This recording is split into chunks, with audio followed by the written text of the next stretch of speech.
Hi, I'm Christina Pashton with the Pulitzer Center on Crisis Reporting.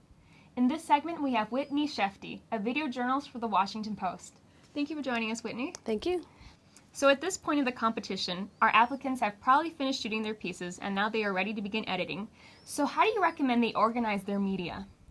Well, before they even start to organize things on the computer, they should organize their tapes, or if they're not shooting tapes, their files, but if they are shooting tapes, I would label the tapes with the date and the name of the project, and tape 1, tape 2, tape 3, so that if you ever need to go back and find those tapes, you can find them again.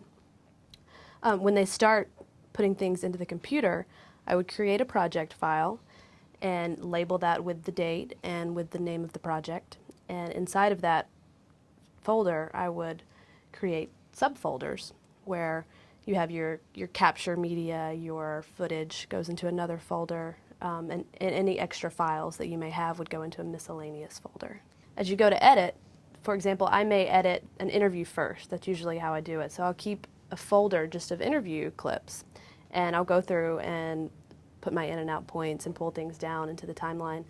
And then I want to find my B-roll that I can use with that. And so I go to my different bin for that and look, and within that bin there are more bins of different shoots, and I'll pull the B-roll down into the timeline that will work well with that interview.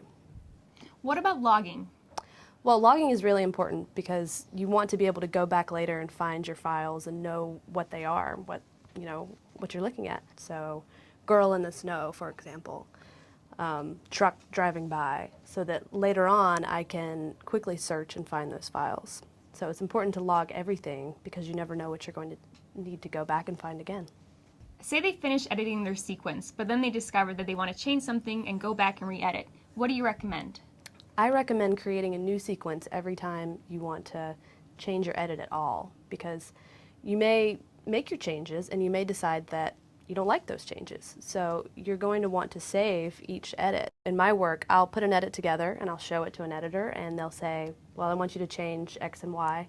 So I have to go back and make those changes, but I want to make sure that I have my original edit saved so that I can find things if I mess up, or if we look at it and say, oh, this new version isn't as good, well, I still have the old version. So I would always save every single version as you go along in your project.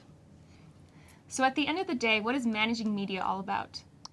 Managing media is all about taking all of these files that you've gone out into the field to gather and breaking them down and keeping them really organized so that when you go to edit, you can do it well. You can find everything that you need to find, and you can go back later and find it again if you need to. It's all about organization. It's so important. Thank you, Whitney. Great tips. Stay tuned to YouTube Project Report.